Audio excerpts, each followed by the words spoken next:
José Miguel Gaona yo creo que es, después de mí, la persona que más ha intervenido en estos encuentros, porque es ya la tercera vez. La verdad es que nos deja siempre que viene, nos deja a todos fascinados. Yo le agradezco muchísimo su presencia. Ya sabéis que es doctor en medicina, doctor en psiquiatría, psiquiatra forense, especialista en neuroteología y autor, entre otras cosas, de ese libro muy bueno que es Al otro lado del túnel, sobre las experiencias cercanas a la muerte. Bueno, el título de la charla que nos va a dar es Mística y Neuropsiquiatría, el Dios que llevamos dentro. Como sabéis, mi área de intereses se centra sobre todo en temas de interpretación de la realidad, ¿no? Es decir, ¿qué es lo que, por qué suceden las cosas o por qué la realidad se nos construye de una manera determinada? Los que hayáis estado en alguna de las otras dos charlas que hemos dado, justamente que he dado en estos encuentros, pues habréis observado quizá una verdadera obsesión por mi parte por tratar de entender lo que sucede fuera de nuestro cerebro, porque damos por obvio que todo lo que vemos, todo lo que sentimos, lo que escuchamos, lo que en un momento dado, igual que me estáis viendo a mí, os veo a vosotros, es real, pero la verdad es que no es real, la verdad es que es una construcción, ¿no? La realidad no es otra cosa que una alucinación bajo control, en definitiva. ¿Por qué? Pues porque las alucinaciones son las que en un momento dado, como si fuese una pantalla de sombras chinas, va generando esas realidades que nos van acompañando. Como todos tenemos una neurología más o menos parecida por nuestro ADN, parece también lógico entender que todos más o menos estamos viendo, entendiendo o formando, construyendo esa realidad de una manera también parecida. Si cualquiera de nuestros sentidos cambiase, nuestra realidad también cambia. Pero no solamente eso, si también lo que interpreta esos sentidos, que es la parte neurológica de nuestro cerebro, cambia, pues obviamente también cambia la realidad. La cuestión que es un juego interactivo entre nosotros mismos y todo aquello que nos rodea. Las drogas juegan un papel muy importante a la hora de construir realidades que quizás sean muchas veces tan reales como las que no ocurren cuando no estamos con la droga. Tendemos a creer que cuando consumimos una droga, aquello que vemos, sentimos, etc., no tiene nada que ver o es una realidad distorsionada. Pero claro, utilizamos como referencia, evidentemente, el estado sobrio. Como las reuniones que estamos haciendo hoy tienen que ver justamente con ese estado de ebriedad, ese estado de cambio, que en el fondo no es otra cuestión que una modificación de esa realidad, de esa manera como reinterpretamos todo. Entonces, me propuse presentaros algunas cosas de las que estamos haciendo en los últimos meses, que no nos hemos visto, y para los que hayáis estado en otros encuentros, pues no aburriros evidentemente con una repetición. Pero la verdad que hemos, para empezar, para poneros al día, hemos creado un grupo que somos unas 12 personas, son unos 2 o 3 españoles, otros 3 o 4 norteamericanos y otros 3 o 4 canadienses. De hecho, uno de los miembros es Stan Koren, el ingeniero que diseñó el casco de Dios. De hecho, realmente se llama casco de Koren. Un periodista inglés el que le agregó eso de casco de Dios porque periodísticamente hablando se vende bastante mejor, ¿no? Entre los miembros del grupo TAR, que es Transnational Anomalies Research, está también nada menos que Herb Metz, que es compañero nuestro. Es un ingeniero de Princeton, de lo mejorcito que hay, trabaja en la Boeing y también es uno de los ingenieros que ha fabricado REX, que son los eventos randomizados o generadores de eventos randomizados, el Celeron famoso, unos aparatos que generan números de manera aleatoria, y eso lo hemos visto en algún otro encuentro, ¿no? Es decir, en general el grupo es gente con bastante nivel, y lo que os voy a presentar hoy son, de hecho, la primera cosa que vamos a ver es justamente una publicación que está ahora mismo, está aceptada ya, pero no está publicada todavía, en una revista que se llama Neuroquantology, que es una revista bastante buena y que trata sobre cuestiones de neurología a nivel molecular, etcétera, etcétera. Pero no os voy a aburrir con detalles, ¿vale? Algunas cosas quizás, y como somos un grupo pequeño e interactivo evidentemente, podemos aclararlas o hablar sobre, pero creo que es muy interesante llegar a entender el por qué hemos hecho esto y para qué sirve. Bien, bueno, primero tenemos esa foto que queda muy gráfica, queda muy bonita. Tenemos, a ver, bien, en principio vamos a hablar de psicoacústica y luego evolucionaremos. Tiene que ver mucho además con lo de Silvia, que ha tratado antes, aunque parezca mentira, la música, ¿no? La música, las vibraciones, Por ejemplo, algunas canciones como la de The Doors que pusiste, algunas canciones que llegan mucho.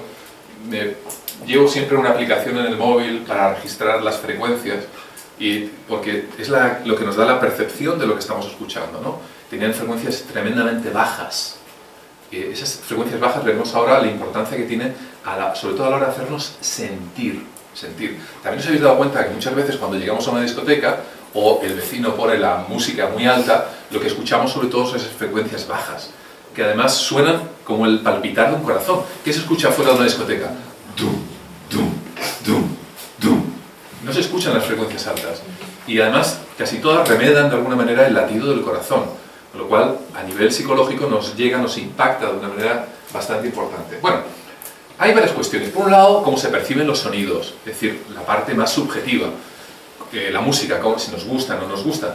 Hay una parte, evidentemente, neurológica que nos ataca sin que nos demos cuenta. Pero, por ejemplo, vamos a ver algunas cosas. El control del sonido puede que en un momento esté excesivo. Esto está grabado en un acantilado en Irlanda. Es un sitio que se llama Dunanoe. Y ahí, donde estoy, justamente en esa puntita, cortaron la cabeza a 200 y pico españoles a sangre fría en 1500 y pico. Lo que estoy diciendo es que los sonidos, dependiendo de cómo los escuchéis y la información que tengáis sobre ellos, puede impactar de una manera o de otra. Si en un momento dado escucháis simplemente el sonar del viento, eso es una grabación que hice, dejé la grabadora por la noche y fui a buscar al día siguiente en ese acantilado. Tenía otro propósito experimental, pero os la he traído aquí. El fuerte que habéis visto en ese gráfico fue rodeado por los ingleses. Los españoles se habían ido a ayudar a las fuerzas católicas irlandesas. Desgraciadamente lo rodearon y un capitán italiano que comandaba a los españoles cambió la vida de él y de 3 oficiales a cambio de la vida de los 200 y pico españoles.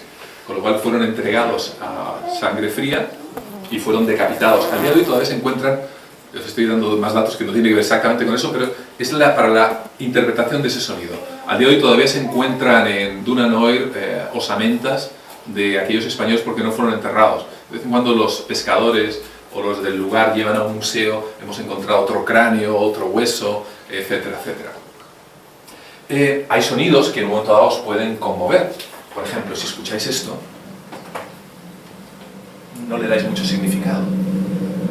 Es un sonido quizá inquietante. Pero si os digo que está grabado dentro de la cámara de gas de Dachau, os puede quizá impresionar más y os aporta una información añadida que a nivel subjetivo os va a impresionar y ya el sonido cambia para vosotros. Estas serían cuestiones tremendamente subjetivas. Este fue otro experimento que hicimos, dejamos una grabadora durante un montón de horas para ver qué tipo de sonido se podría escuchar allí, ¿no?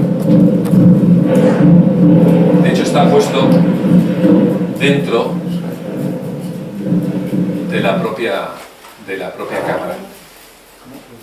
Simplemente en este primer momento os intento transmitir que los sonidos, aunque puedan ser más o menos neutrales, una vez que conocéis el significado de en qué entorno está realizado, os produce una reacción de rechazo, de aceptación, etc. Si seguimos en esta especie de pequeño viaje respecto a este tipo de cuestión, veremos que, bueno, tengo un compañero que es Don Hill, es un canadiense que se dedica justamente al tema de las memorias sónicas. Es decir, de alguna manera va por sitios ancestrales, en Canadá, en Ontario, sobre todo por lugares donde los indios realizaban ceremonias. Entonces han descubierto que en muchos sitios, sobre todo con el pasar del viento, se crea una serie de sonidos y también de VLF, Very Low Frequencies, frecuencias muy bajas, menores de 20 hercios e incluso infrasonidos. De hecho, nos hemos agenciado un detector de infrasonidos, la verdad, bastante extraña. Ahora os explicaré para qué. Son sonidos que aparentemente no son audibles. Bueno, aparentemente no, es que no son audibles, de hecho por eso se llaman infrasonidos. Son menores de 20 Hz, frecuencias muy bajas. Los aerogeneradores, que entre paréntesis tenéis un montón aquí arriba en la montaña, producen, por ejemplo, infrasonidos muy potentes, con una energía brutal, que llegan a propagarse entre 4, 5 y 6 kilómetros. De hecho, hay algunas recomendaciones a la hora de instalar estos aerogeneradores, los molinos, estos típicos, ¿no?, de las carreteras, porque provocan cambios de estado de humor y de ánimo en las personas que son en un momento dado azotadas por estos infrasonidos, dolores de cabeza, etc. Y por supuesto que no se escucha, no se oye absolutamente nada. Entonces, una vez que terminamos de hablar de la subjetividad de esta experiencia, comenzamos, los que estéis familiarizados, por ejemplo, con los sonidos binaurales, que como bien sabéis tienen un cierto decalaje entre una frecuencia y otra, se escuchan por auriculares distintos, alteran la consciencia. También las petroformas, que las veremos ahora, alteran la cognición y los silbidos que en un momento se escuchan en el campo. Por ejemplo, esta es una formación que está en Ontario. ¿La veis? Son piedras, son túmulos, pequeños túmulos de piedras. En ocasiones se han visto que los rituales se hacían justamente en ciertos recovecos de la piedra, de manera que cuando sopla el viento de una manera determinada, se alcanzan unas frecuencias, que ahora entraremos en ello, también muy especiales, que causan alteraciones en el estado de ánimo, pero sobre todo alteraciones de consciencia, ¿no?, alteraciones dentro de esa percepción de la realidad. Entonces, entramos ya de lleno en otro capítulo, que es la arqueoacústica. La arqueoacústica es relativamente nuevo, hay 3 o 4 grupos en todo el mundo, uno de ellos es el nuestro. Entonces lo que vamos viendo son sonidos. ¿Por qué suenan de una manera determinada ciertas cosas en las iglesias, en las mezquitas, en las cuevas? ¿Por qué los chamanes escogían un sitio determinado en una cueva, por ejemplo, y no en otra? Es decir, ¿cuáles son esos cambios a nivel neurológico? ¿Por qué impresiona más su voz? ¿O por qué en un momento dado utilizaban cierto tipo de instrumentos que son los que hemos probado en nuestro trabajo?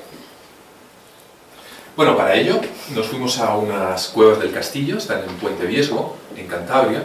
Son más antiguas que las de Altamira, tienen más de 40.000 años.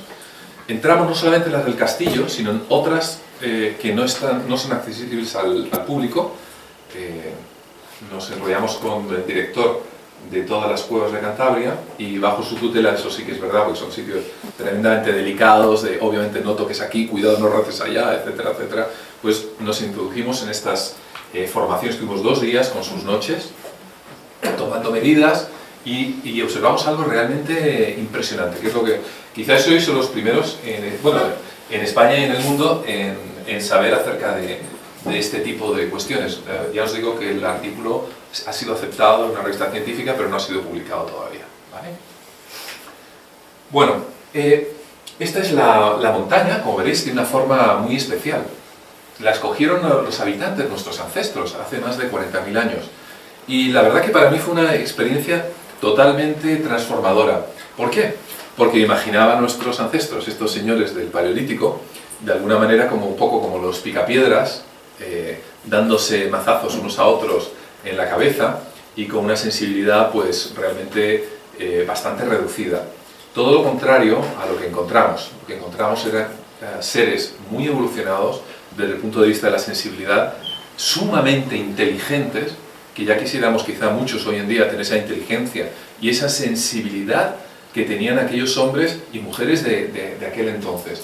La cuestión es que comenzamos a descubrir ciertas cosas. La primera de ellas es que la montaña seguía como sabéis, las reglas áureas, ¿no?, de la naturaleza. La regla áurea, bueno, tampoco me voy a meter ahora con temas matemáticos, pero tiene una proporción de 1,618. Hay muchas cosas, casi siempre cuando nos gusta algo desde el punto de vista estético, cumple esas reglas áureas, las flores, las ramas, las conchitas del mar, etcétera, etcétera. Entonces observamos que justamente si aplicábamos en un momento dado las dimensiones de la montaña, en cuanto a altura, el perímetro, etcétera, etcétera, nos daba exactamente 1,618. ¿Qué quiere decir eso? Vamos a ver, cuando nos gusta algo, casi siempre sigue este tipo de reglas. Lo que intentamos de alguna manera era intentar extrapolar ¿Qué es lo que aquellos seres humanos hace 40.000 años seguramente sintieron o vieron cuando se enfrentaron a esa montaña? Porque hay un montón de montañas alrededor. Pero solo escogieron esa a la hora de dejar una verdadera capilla sixtina en cuanto a obras y a pinturas. Me pareció muy interesante. Por eso empezamos a tomar medidas y observamos justamente eso. Algo les hizo tilín dentro de su cabeza y dijeron, esta es la montaña en la que vamos a vivir, en la que vamos a trabajar. Imaginaros, en esa península ibérica de hace 40.000 años hay fósiles, por ejemplo, de tigres de dientes de sable, había bisontes, es decir, un paisaje en cuanto a animales totalmente distinto. La verdad que era embriagador cuando salimos por la noche con las estrellas, ¿no? Y de repente ir por aquellos caminos que seguramente habían recorrido ellos en plena oscuridad, con las estrellas arriba, y claro, nos preguntábamos lo mismo que seguramente ellos se preguntaban, ¿no? Eso de las estrellas, ¿qué es? Evidentemente, ¿qué es lo que pensarían? Estrellas, ¿qué es el cielo? ¿Qué es la vida? ¿Qué es la muerte? Y una vez que nos metimos dentro empezamos a entender muchas cosas. Bueno, esto es respecto a la regla áurea, por ejemplo, para que sepáis cómo se aplica en otro tipo de cuestiones. En fotografía, por ejemplo, ahí tenéis una foto de Cartier-Bresson, en el que podéis ver como todo lo que es la espiral, la Mona Lisa, pero vamos, a lo que os interese este tipo de temas, podéis encontrar mucha bibliografía hoy en día en Internet. Es la proporción perfecta. Con muchas dificultades bajamos el equipo, llevamos más de 50 o 70 kilos de peso. La verdad que era de bastante riesgo. En una de las cuevas encontramos además 3 esqueletos de la época visigoda que se estaban analizando por parte de los arqueólogos que están estudiando la cueva. Seguramente, y fuera de bromas, lo pensamos, de hecho sacamos fotografías.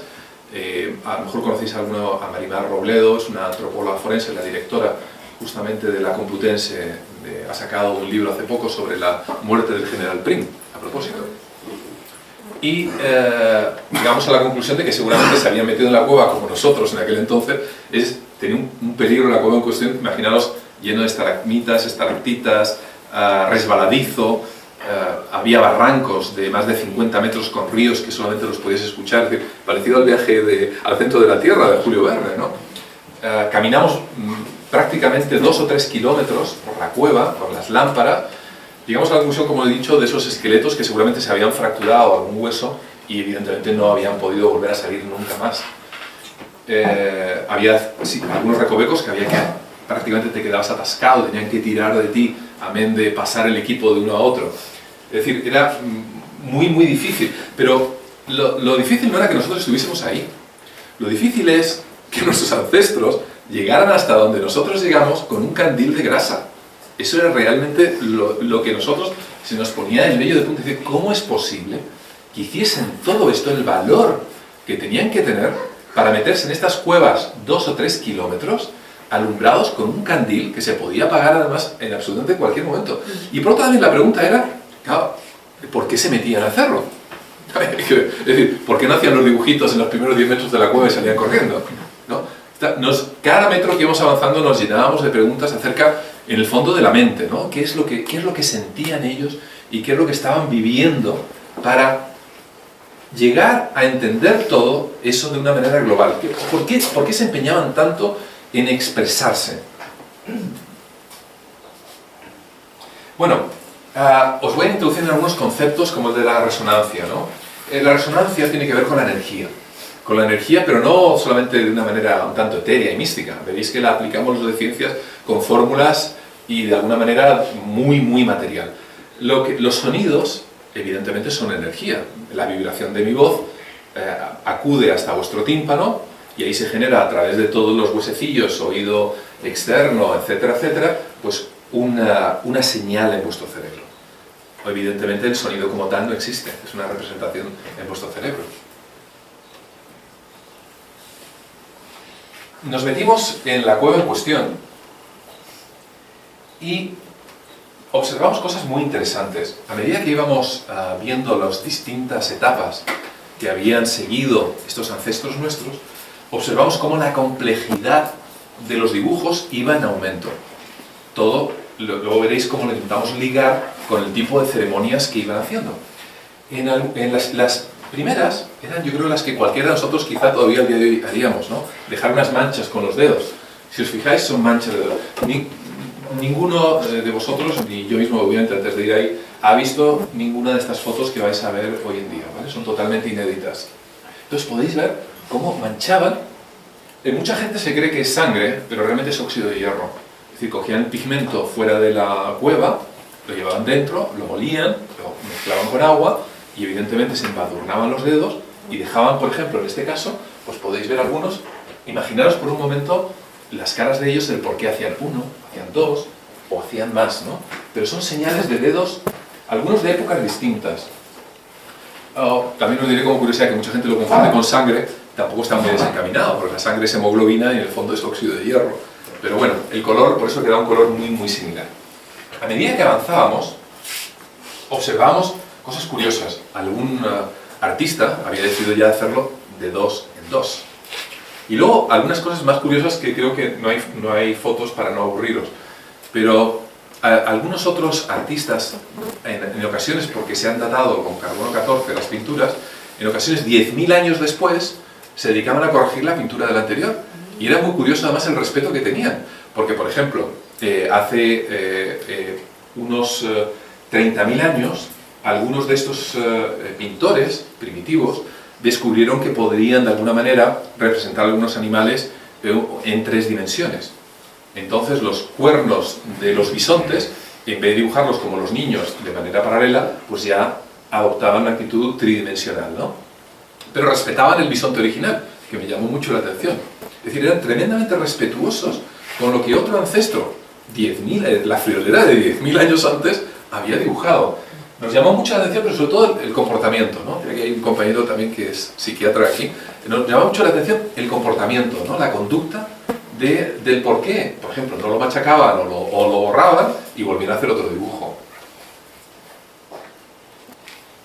Por supuesto, el tema de las manos, ¿no? El poner las manos y seguramente con una pajita, con una cañita de bambú, soplar ese óxido de hierro e ir dejando las manos. Era tremendamente interesante ir descubriendo manos en toda la cueva e intentar asociar, por un lado, el sexo, la edad o los grupos de manos para poder seguir dentro de esa cueva, más o menos, de alguna manera, hacer una especie de psicobiografía de lo que había pasado.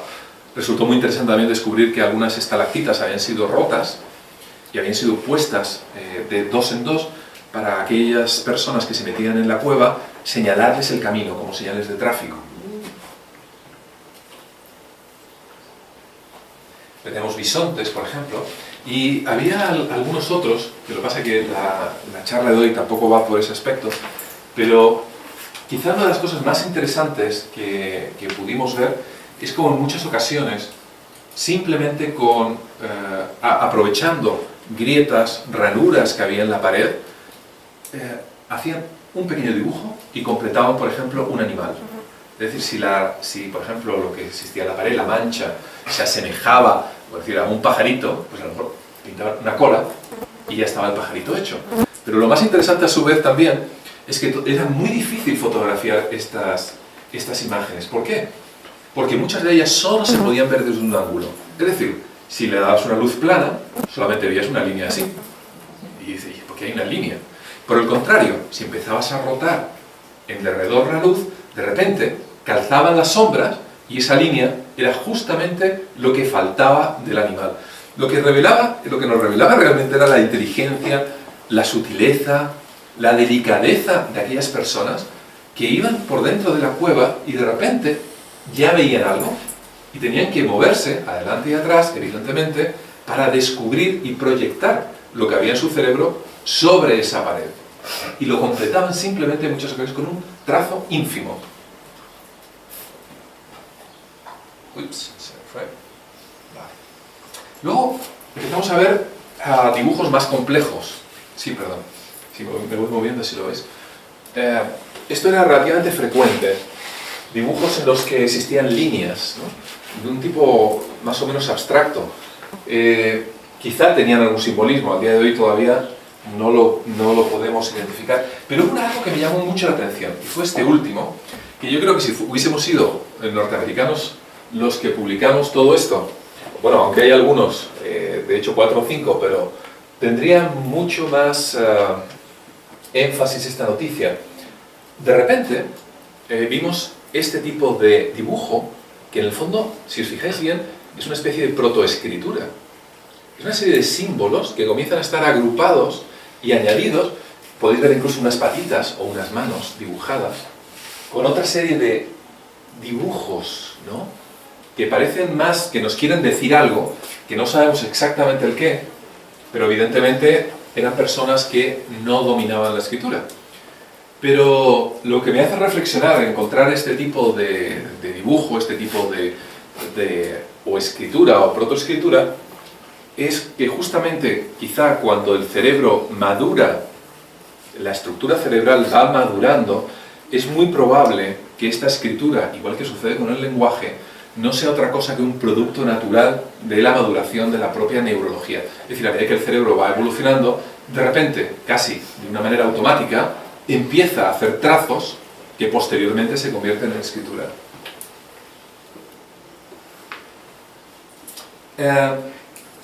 Una de las estalagmitas estaba tallada, y esta fue una de las cuestiones más interesantes. Si os fijáis bien, con una luz frontal, esta parte superior está tallada por la mano humana. Pero quizá no sea esto lo más interesante, sino que cuando se la ilumina, si os fijáis bien, aparece en esta zona una especie de ser, una especie de protodeidad, una deidad que en aquel entonces seguramente, al igual que en ese teatro de sombras chinas que he mencionado antes, impresionaría muchísimo a aquellos que, cubiertos de pieles en semicírculo alrededor, estuviesen viéndolo iluminado por ese chamán. Pero ahí es donde viene la cuestión. Esta estalagmita fue tallada por la mano humana. Era la única que estaba tallada. Y además estaba tallada en una especie de anfiteatro que podía ser más o menos del tamaño de esta habitación aproximadamente. Y además un sitio muy natural como para poderse sentar en derredor del chamán. Y de repente empezamos a unir una serie de factores, ¿no? Y dijimos, vamos a ver, ¿qué es lo que hay aquí? ¿Qué es lo que hay aquí? Esto es ampliado. Esto es, si os podéis ver, se está iluminando. Y a medida que se ilumina, la figura literalmente adquiere vida. Se empieza a mover. Literalmente se empieza a mover. Si queréis la pongo un segundo. Pero hay momentos, es que es... No sé si, me parece que... Sí.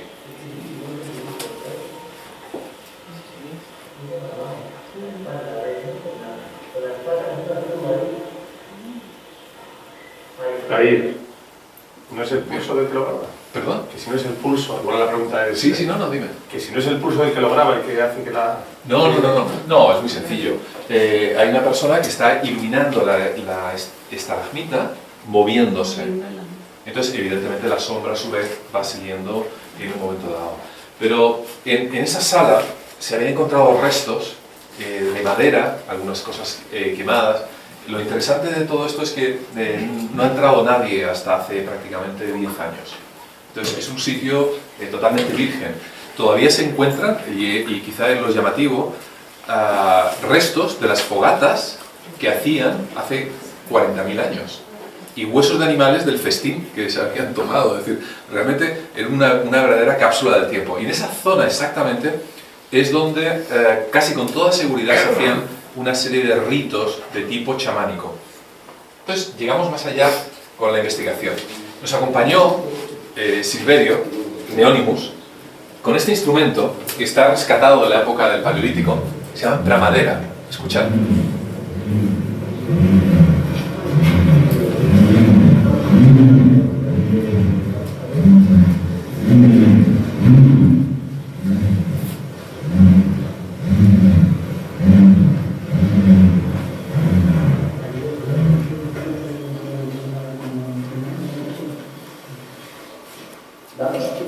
Bien.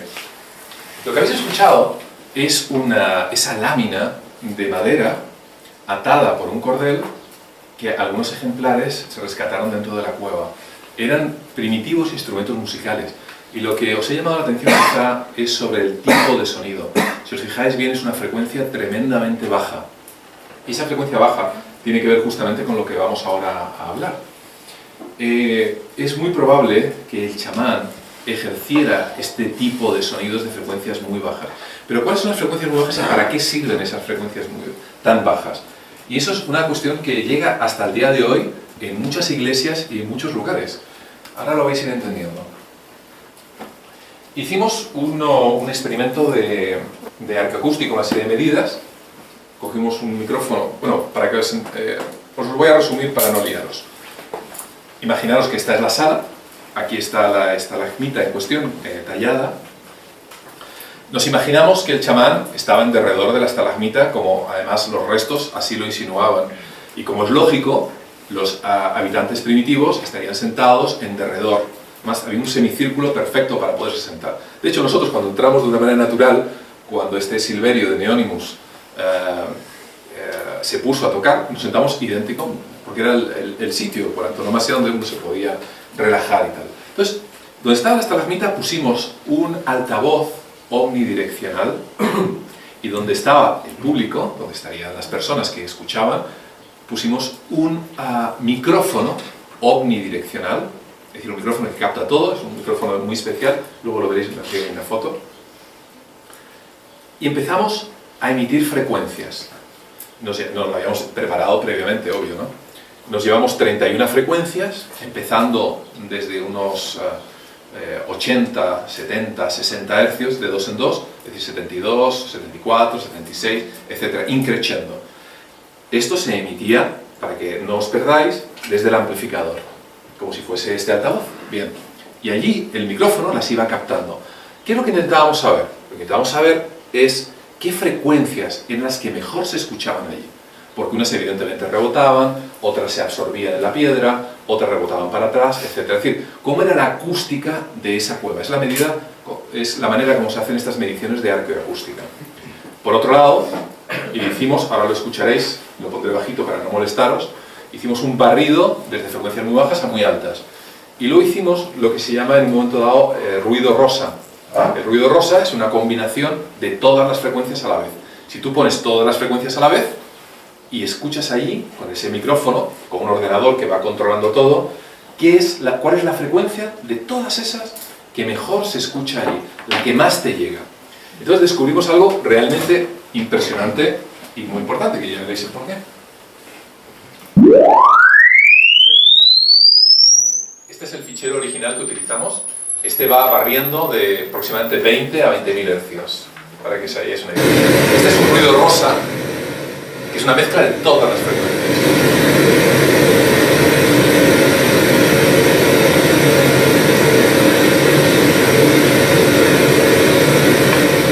Dentro de este ruido rosa, y estos son 110 hercios, que es la frecuencia de la que vamos a hablar ahora.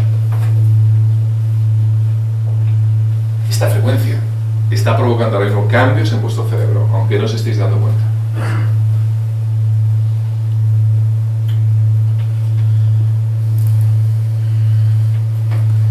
Estos 110 hercios es una frecuencia que está relativamente estudiada en neurología. Estos 110 hercios empiezan en un momento dado a modular nuestra señal en el cerebro. Estos 110 hercios se encuentran, y aquí lo magnífico, en las cuevas. El otro día estuve, igual que muchas otras veces, estudiando la acústica de iglesias, en las primeras filas de las iglesias. Se encuentran en las mezquitas, se encuentran en muchos conciertos de música, etc. Y es una frecuencia, desde el punto de vista neurológico, realmente mágica. Esto, imagino que es porque se acabó.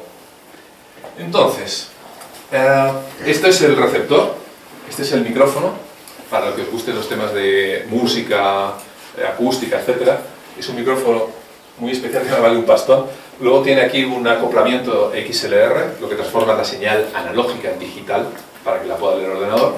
Y tiene lo que se llama Phantom, que da 48 voltios, quiero recordar, al propio micro. Este es el ordenador que teníamos en ese instante. Aquí, aunque apenas se aprecie, no es el caso de hoy, pero es un medidor de infrasonido, es decir, sonidos de menos de 20 Hz, que eso es para otro tipo de trabajo. Con este sonido de 20 Hz a veces puedes escuchar un helicóptero a 5 kilómetros y cosas así.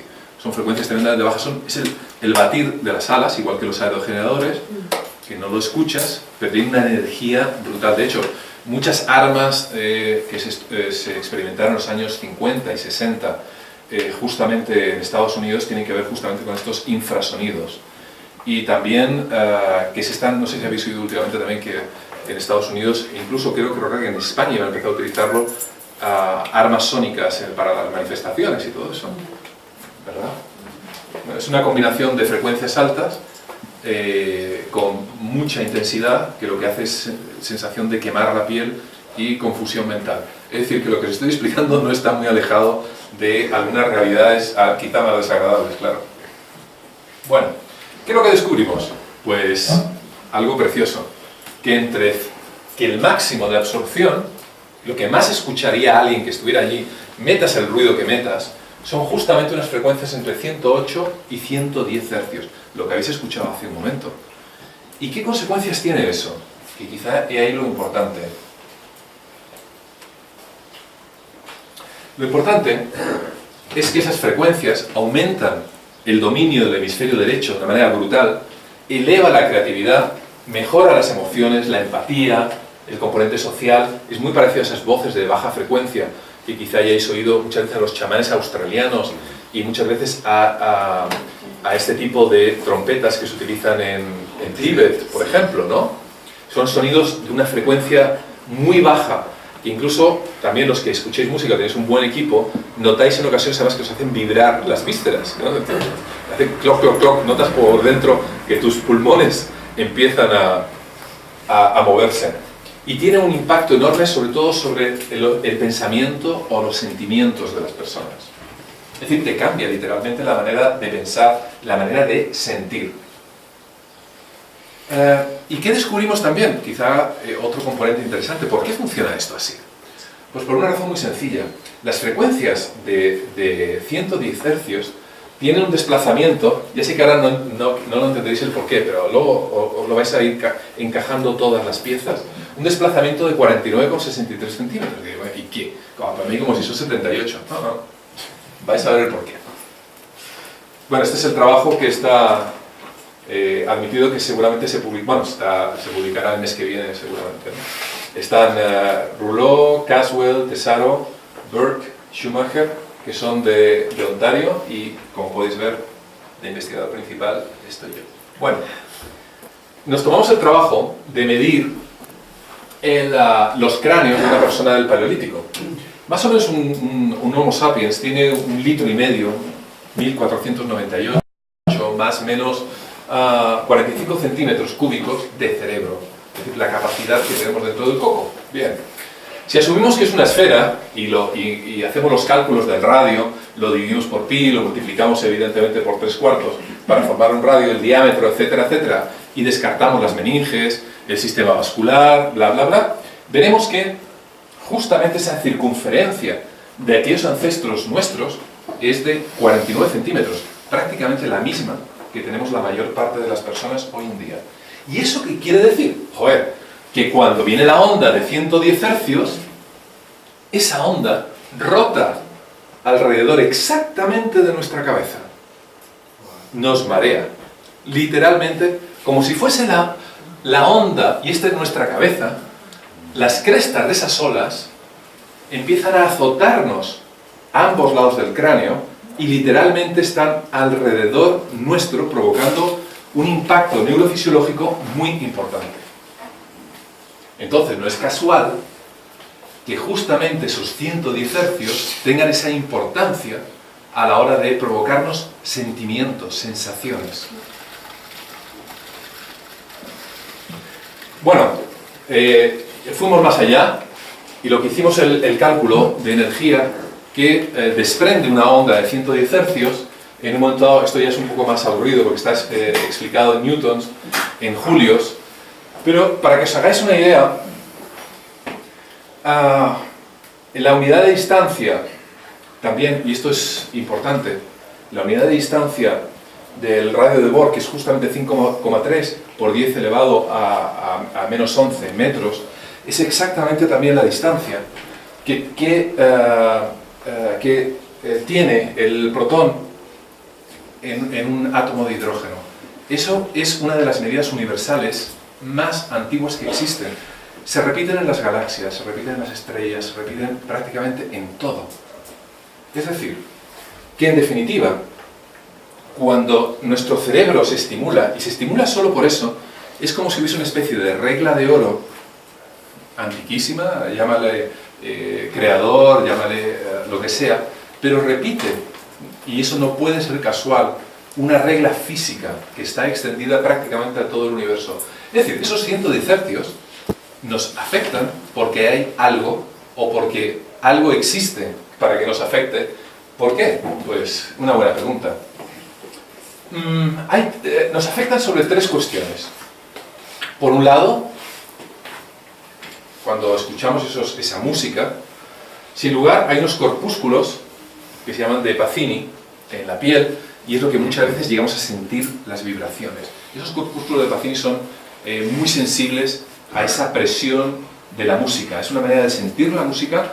De hecho, yo recuerdo un bailarín que además estaba en la Scala Media, que era sordomudo, por ejemplo, y bailaba sintiendo la música con la planta de los pies. Y yo estoy seguro que tú conoceréis más de algún caso, porque luego he leído, yo le conocí personalmente, que era no recuerdo si era inglés o una cosa así, pero es totalmente sordomudo y bailaba perfectamente sintiendo la música a través de sus corpúsculos de Pacini.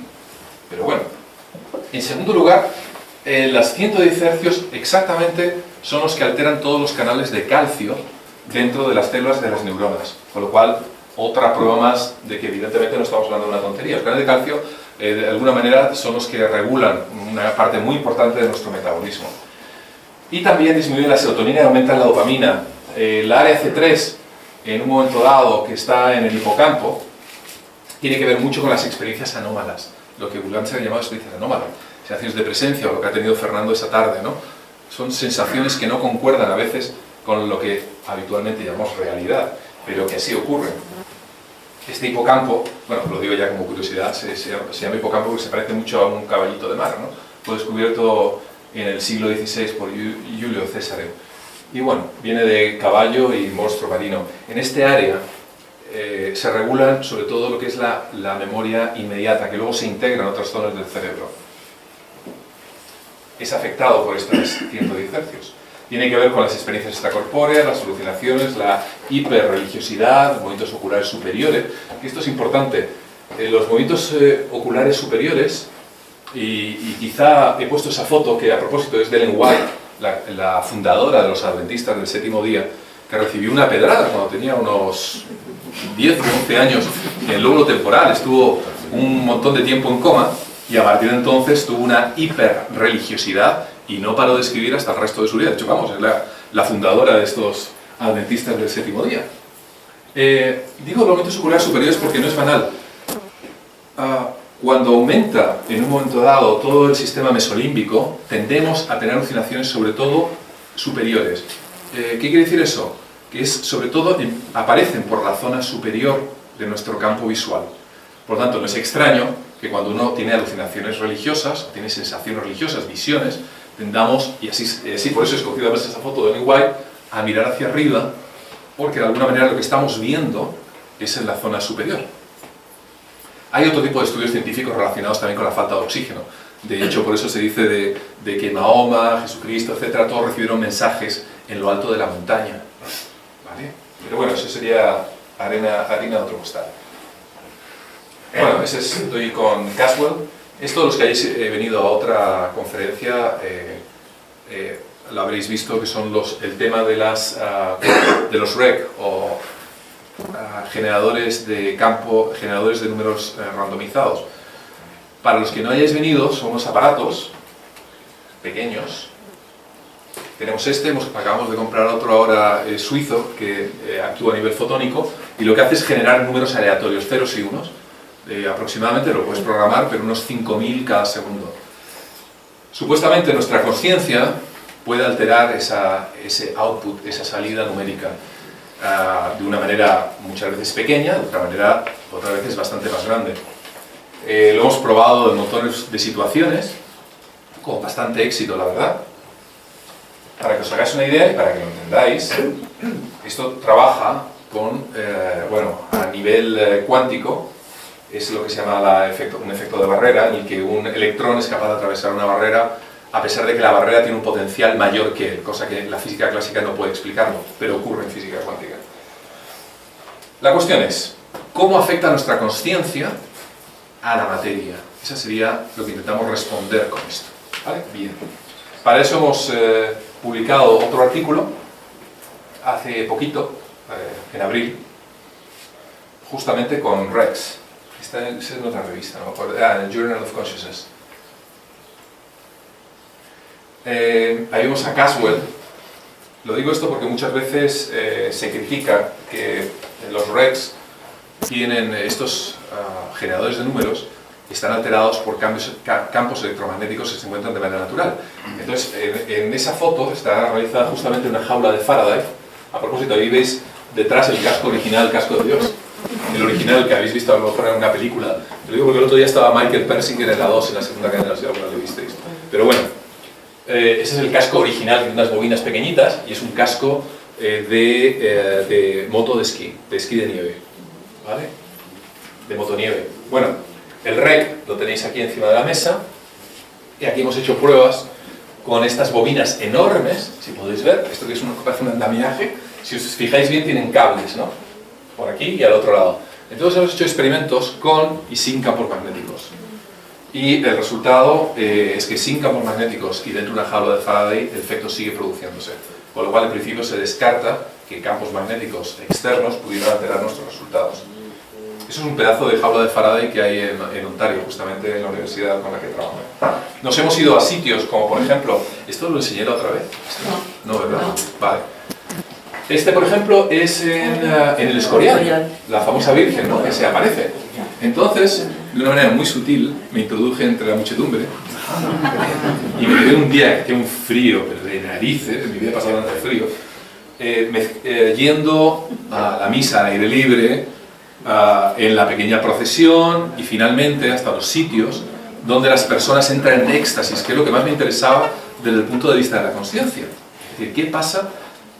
¿Cómo es esa expansión de la consciencia, supuesta expansión de la consciencia, cuando ocurren estos éxtasis? ¿Realmente afectan a cosas que hay alrededor o no afectan a las cosas que hay alrededor? Entonces lo que descubrimos fue brutal, porque aparte del frío que pasa y la medio pulmonía, descubrimos que cuando empezaba el éxtasis, bueno, es que este es el primer gráfico que habéis visto ahora de Nurek. Para que os hagáis una idea, esta es la línea media. Es decir, que si es aleatorio, ceros y unos, la curva siempre tiene que ser como este pedacito, más o menos. Tiene que ir por aquí, tiqui, tiqui, tiqui, tiqui, tiqui, tiqui, tiqui, tiqui. Bien. Sin embargo, cuando ocurría la misa, se disparaba. Esto, para los que seáis de ciencias, es P mayor de 0,05 y P menor de 0,05. Es decir, las posibilidades de que un solo punto sobresalga esta línea es de 1 entre 20. Y fijaros que no solamente hay un punto, sino que hay aquí docenas, por decir algún centenar que otro de puntos. Este es durante el proceso de llevar a la Virgen, que les acompañé desde la iglesia a un árbol que hay donde supuestamente apareció, y finalmente, cuando las personas entran en éxtasis, caen de bruces, muchos de ellos, en torno al árbol, y realmente hay una religiosidad, y la gente se involucra de una manera brutal. Me quedé, cuando acabó toda la ceremonia, y me quedé parado hasta que salió todo el mundo, que es justamente esta curva que podéis ver aquí, cual me pareció tremendamente llamativo. Pero lo he utilizado en otras cosas. Por ejemplo, rompiendo todo tipo de regla aeronáutica, durante una tormenta en un avión, puse como no me lo iba a perder y digo, aquí pongo el REC por narices, ¿no? Porque todo el mundo iba aquí. El avión se movía de un sitio a otro, el aterrizaje se veía venir que iba a ser peligroso, etc. Y justamente ocurrió eso. Durante todo ese vuelo, o parte del vuelo, la cosa iba cada vez a peor, hasta justamente el aterrizaje, como podéis ver. hemos hecho mediciones también durante el funeral. Aquí podéis ver, este creo que sí os lo enseñé la otra vez. Durante un funeral, esto es la isla de Esvedra, tirar cenizas al mar. Sí. Este sí, ¿verdad? Sí, Sí, pero las que se irán muy rápido os lo enseño a los demás. Esto es durante 19 horas, 45 minutos y 38, es decir, durante un montón de... Este es más largo, quizá uno de los más largos. El día antes en el velero, la noche, todos inquietos en el velero porque sabía todo el mundo lo que iba a pasar al día siguiente, la llegada al lugar donde se iban a tirar las cenizas y finalmente, justamente, el momento en que se arrojan las cenizas al mar, el momento más emotivo de todos. Y nuevamente la recuperación. Y esta es una muy graciosa, porque es un convento de clausura, que me costó, nunca mejor dicho, Dios se ayuda, que me dejasen entrar y tener el permiso para dejar, evidentemente, el aparato con un ordenador en la capilla, donde habitualmente estas monjas de clausura, que como obviamente sabéis imaginar, no salen a ningún sitio, se tiran ahí años y años, pero en un momento dado digo que es gracioso porque me arrodillé a programar el ordenador y de repente miro alrededor y todas las monjitas se habían arrodillado alrededor mío. Me pareció muy entrañable, ¿no? Claro, me di la vuelta y de repente digo, uy, y había más que estaban también arrodilladas alrededor de la cuestión. Bueno, ahí dejamos el ordenador, ahí se aprecia el filo de una cajita discretamente metido debajo de tal, ¿no? Y bueno, encontramos un montón de asociaciones, porque además estudiamos el horario que ellas hacían esto fue durante unos 7 días, es decir, las horas en que dormían, las horas en que comenzaban a rezar por la mañana, cuando estaba la capilla vacía, cuando volvían, cuando cantaban, cuando hacían el rosario, es decir, además lo tienen tan estructurado que justamente era un buen caldo de cultivo para hacer un estudio sobre esas supuestas expansiones, ¿no?, de la constelación. Y luego este es uno de los últimos, que no ha sido publicado todavía, los de PETA están muy interesados en él. Tuvimos otra de nuestras delirantes ideas y entonces nos fuimos a un matadero, uno de los más grandes que hay en Toledo, de animales, de cerdos en este caso. Más o menos matan unos 260 cerdos a la hora. Es un montón. Los meten en una... Para que os hagáis una idea, tampoco os voy a poner fotos de la historia, pero es que es interesante que sepáis el cómo para saber qué es lo que hicimos. Los hacen avanzar desde el camión por una hilera, cerrada evidentemente, a la fuerza, muchas veces con una picana eléctrica o con un palo, y van entrando en una especie de cargador de un revólver, ¿vale? Imaginaos por un momento que gira, clac, clac, clac, clac. Bien, van entrando 2 en 2 en esa especie de lugar, de hueco, gira, entran otros 2, gira. Y todo está encerrado entre una cámara, que está con CO2, dióxido de carbono. Como el dióxido de carbono es más pesado que el aire, tú puedes incluso verlo desde arriba porque no sale. Entonces, cuando van llegando abajo, van perdiendo la consciencia. Pero claro, entre que pierde y no pierde, se nota nada más el CO2, es justamente el que avisa del estado de asfixia de un ser humano. Yo voy a acabar ya, ¿eh? Digo que sí, un poco... Sí, vale. Mucha gente se cree que lo que realmente la señal neurológica que advierte de la falta de aire es un bajo nivel de oxígeno. No, no, es el aumento del CO2. Por lo tanto, el CO2 es el detonante de la sensación de asfixia. Entonces lo estuve discutiendo evidentemente con el veterinario y decir, oye, ¿por qué con CO2? No, es que es muy tal, más humano y tal y cual. Bueno, los cerdos lo pasaban sinceramente fatal, porque además a medida que bajaban notabas cómo empezaban les faltaba el aire, el oxígeno, aumentaba de una manera muy brusca el dióxido de carbono y claro, gruñían, pero al gruñir avisaban a los demás que estaban en la cola a 1 metro y pico de ellos y a todos los demás.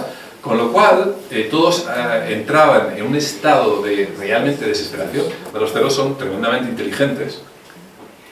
Y bueno, perdían el sentido, lo estuve cronometrando, aproximadamente tardaban unos 40 segundos, pero claro, 40 segundos de tremendo sufrimiento, ¿no?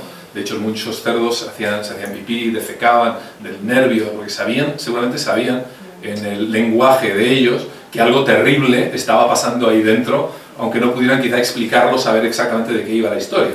Total, en esa especie de habitación, que era un tamaño, pues tendría 2 metros y pico y otros 2 metros y pico también, desarmamos la parte superior y pusimos el rec justamente sujeto de una viga. De hecho, la verdad que los mataderos se portaron fenomenal. Nos pusieron incluso un cable eléctrico, lo sellaron para que ningún trabajador del momento dado lo quitara de manera accidental, etcétera, etcétera. Y bueno, y también sabíamos evidentemente a qué hora empezaba, porque estaba todo computarizado, era increíble, realmente el matadero espectacular desde el punto de vista tecnológico. Es decir, los ordenadores regulaban la hora de entrada, el número de cerdos por minuto, la rentabilidad. Tú veías un cerdo vivito y coleando, mirándote con los ojitos, y no te exagero que unos 5 o 6 minutos después estaba en una bandeja hecho chuletas. Es decir, así de brusco, pero es verdad. Cada trabajador tenía unas células fotoeléctricas que iban midiendo el flujo de bandejas, un brazo robótico marcaba con un láser al cerdo por la mitad, y luego una sierra circular del brazo robótico le cortaba. Es decir, realmente era un sitio con una tecnología, claro, para rentabilizar el tiempo versus trabajo, ¿no? De paréntesis lo diré que lo marcaba con láser para no estropear los jamones, porque al parecer un par de centímetros para un lado o para otro inutilizaba el jamón, con lo cual la tecnología ahí era absolutamente punta. Bueno, la cosa es que entre pitos y flautas, imaginaros, empezar a las 6-7 de la mañana hasta las 5 de la tarde a 260 cerdos la hora.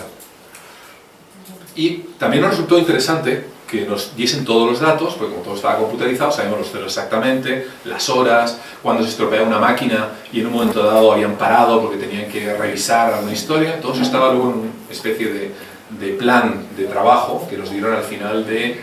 lo tuvimos cerca de 10 días, ¿no? Los resultados no los he puesto aquí para no aburriros, pero fueron tremendamente llamativos. Y descubrimos algo muy interesante, que realmente todavía no le damos explicación, y es que muchas veces, por ejemplo, el fin de semana, cuando no mataban cerdos, obviamente no pasaba nada. Pero lo más curioso es que muchas veces durante el día tampoco pasaba nada, pero sí pasaba por la noche. Estamos intentando buscarle muchas explicaciones a esto. Eso lo hemos descubierto en algunos otros sitios también, donde hay emociones muy intensas. Es como si, de alguna manera, por llamarlo, es una teoría que ha gustado mucho a los americanos y a los canadienses, como si de alguna manera hubiese ese algo que intentara volver a recuperar el equilibrio durante el momento en que no hay dolor. Esto es una teoría cogida evidentemente por los pelos, pero lo llamativo es que ocurría cuando no había muertes de los cerdos. Incluso algunos de los días era brutal la desviación estadística, tipo 2, 3 de la mañana, o cuando a las pocas horas de haber matado cerdos, el aparato se volvía absolutamente loco. Os diré que el aparato en sí también está cubierto de una estructura metálica y una caja de Faraday. La caja de Faraday, como sabéis, aísla totalmente de perturbaciones electromagnéticas, ¿vale? Bueno, ya para no marearos más, y para acabar, es explicaros, como estamos hablando de temas de la consciencia y de la ebriedad, sin necesidad de tomar ningún tipo de sustancias, vamos a acabar con el casco de Dios que Fernando ha relatado de manera magistral al inicio, ¿no? Para que os hagáis una idea, consiste en esto aproximadamente. Son unos campos magnéticos que giran, van girando, para que os hagáis... A ver, parece que está... efectivamente. Bien. Como podéis ver, van rotando 1, 2, 3, 4, en contra de las agujas del reloj, ¿vale? Y en este, como podéis ver, a favor de las agujas del reloj. Hemisferio derecho, hemisferio izquierdo. Bien. Entonces va escogiendo la historia. Estos son bobinas, no electrodos, bobinas electromagnéticas. Es decir, no están en íntimo contacto con la piel, sino que crean campos electromagnéticos, que a su vez están conectados los cables al ordenador. Esto lo que crea, esta rotación, crea unos cambios en los lóbulos temporales importantes. Aquí está reproduciendo de alguna manera, en este lóbulo temporal, en la parte occipital y la frontal, cómo de alguna manera está afectando a estas neuronas.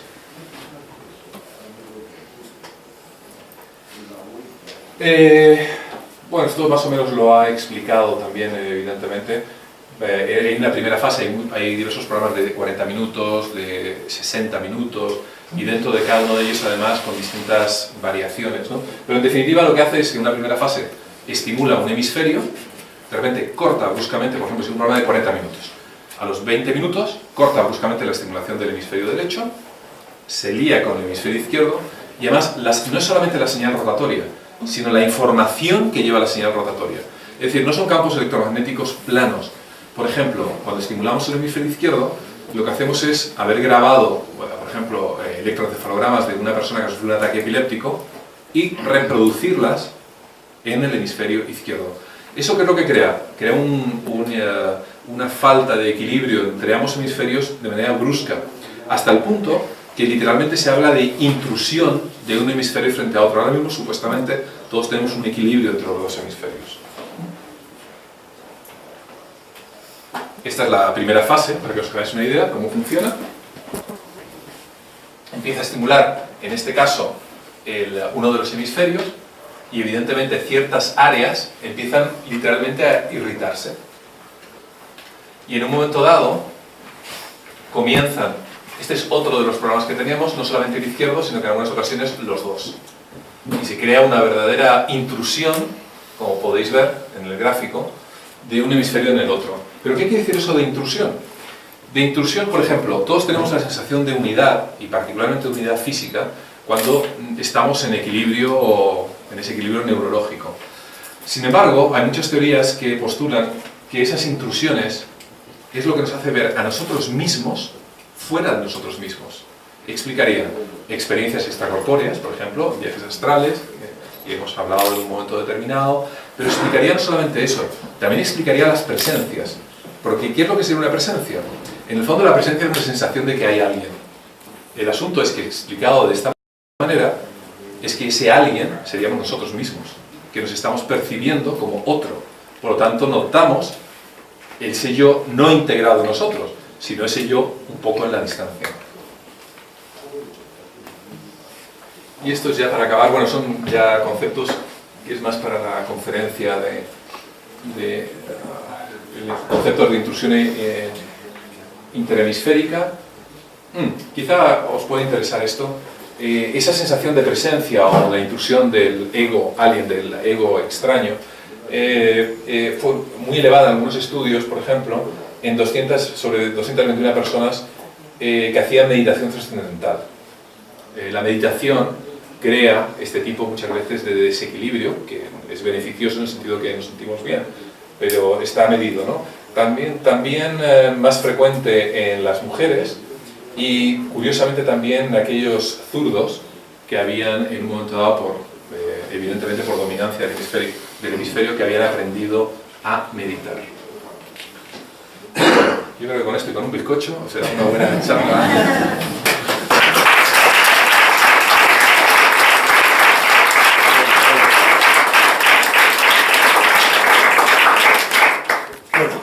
Abrimos el coloquio. Es una ensaladilla neurológica.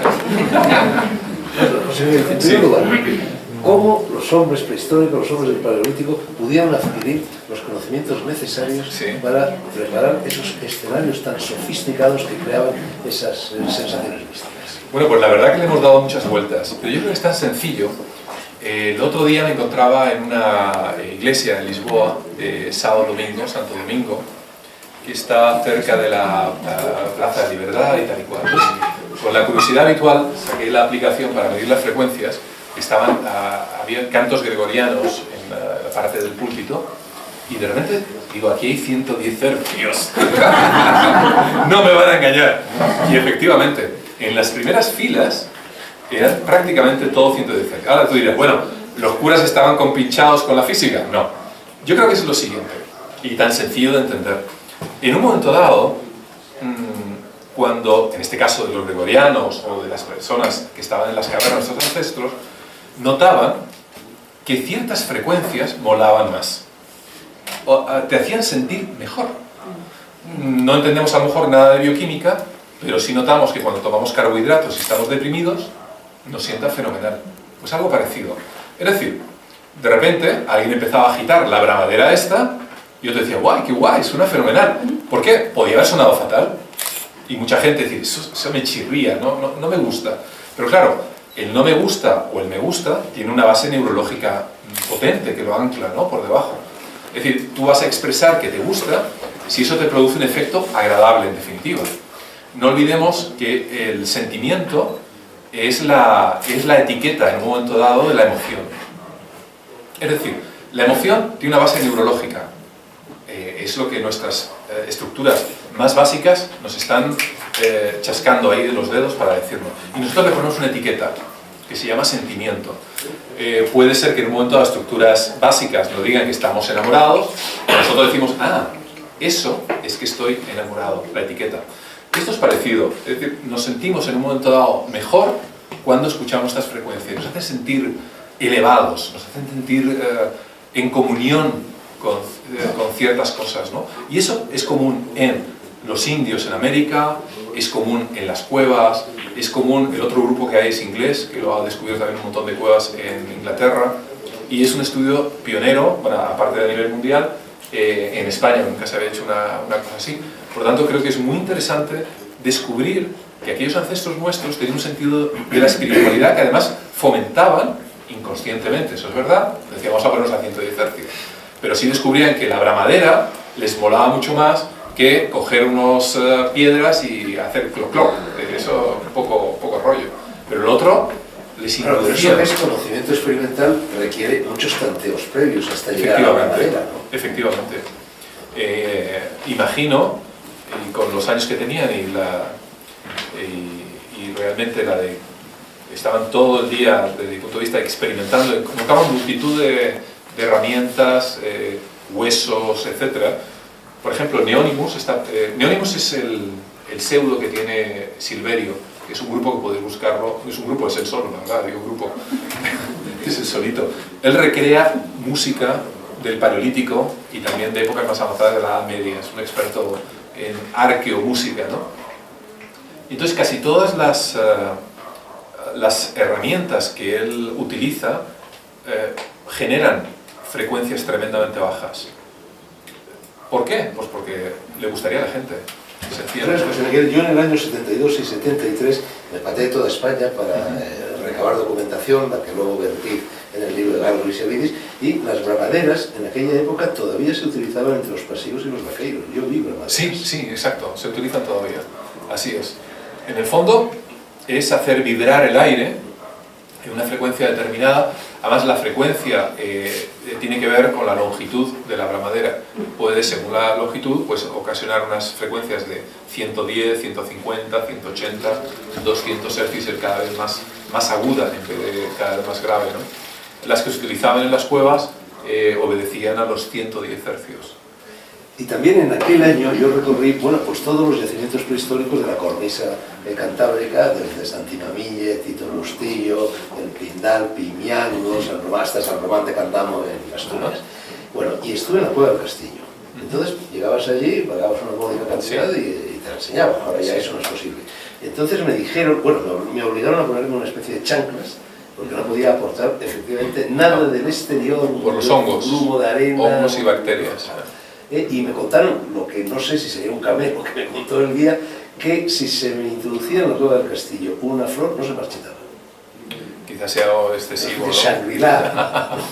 No, la verdad que eso lo desconozco. Lo que sí observamos, justamente en ciertas zonas teníamos que ir vestidos de una manera especial. De hecho, llevamos zapatos de repuesto para no entrar ningún tipo de hongo del exterior ni nada. Y en algunos sitios además observabas como había verdaderas colonias bacterianas que ha venido avanzando con manchas por las pinturas, con la humedad que hay en estos sitios. Lo que es realmente sorprendente es que tantos miles de años después, pero en algunos días con agua chorreando y tal, se mantengan. Es lo impresionante. A propósito, eso no lo he explicado, pero utilizamos el casco de Dios en una de las cuevas que no está abierta al público. Nos introdujimos. Esto es una cosa ya, bueno, off the record no, porque luego se acaba colgado en YouTube, hay que tener un cuidado. Respecto a los de consumo de drogas, en su día he recibido unas cuantas... Lo niego. Bueno, no, claro, que aquí estamos en petit comité, pero luego de repente lo ven ahí miles de personas de Dios sabe dónde, ¿no? Corta un poco, Un saludo a todos. Bueno, seré comedido. En una de las cuevas que nos introdujimos realmente ya hasta el final del final, y la sensación era muy de aislamiento sensorial, porque después de muchas horas, y era de madrugada, cansado, llegamos a un sitio que no, era inexplicable cómo podían haber llegado ahí esos ancestros, sin ningún tipo de equipo, imaginaos, sin cuerdas, obviamente sin luces halógenas ni nada que llevamos nosotros, sino con candiles. Llegar hasta tan adentro es que nos resultaba increíble. Decidimos hacer un experimento con el casco de Dios Pero lo más impresionante de todos es que todos empezamos a escuchar unas voces femeninas. Yo sé que os parece increíble, pero de repente nos miramos y tú estás escuchando lo mismo. Y escuchamos conversaciones. No había nadie, estábamos solos a 2 kilómetros de profundidad, 4 pelagatos, en una soledad absoluta, que no llegan ni las ondas de radio, ni los móviles, ni nada de nada. Y de repente había conversaciones. No me preguntéis cómo ni por qué, pero conversaciones. La persona que utilizó el casco de Dios empezó a tener sensaciones de presencias y a comunicarse, aparentemente, con niños de aquel entonces, etc. Lo cierto es que todos los que estuvimos ahí sufrimos un verdadero proceso de transformación. Es muy curioso. Pero como si hubiésemos ligado con otras realidades, empezamos a sentirnos distintos.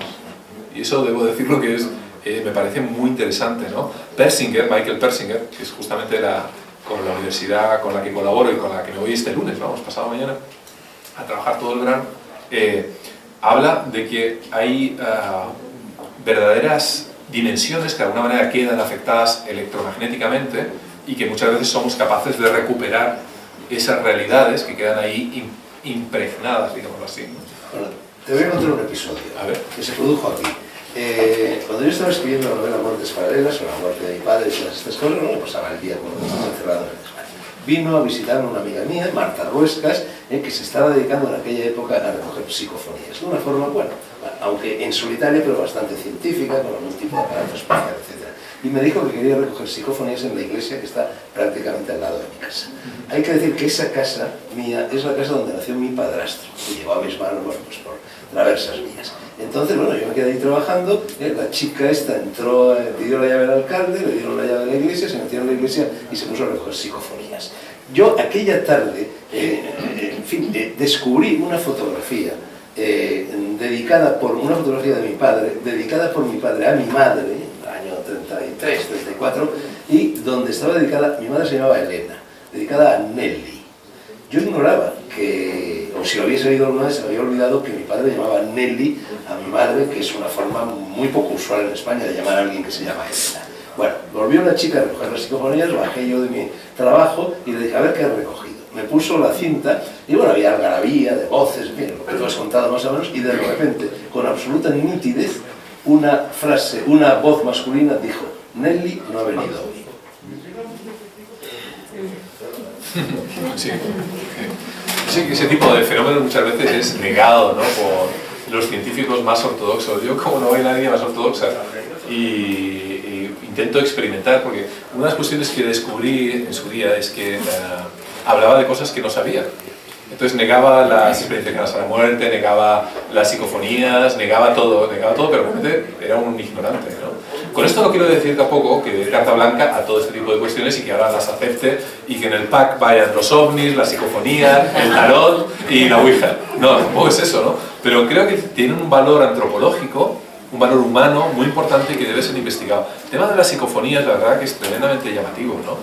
Yo en Sudbury, por ejemplo, he visto a algunas personas que están estudiando en temas de micropsicoquinesia, que es mover objetos con la mente.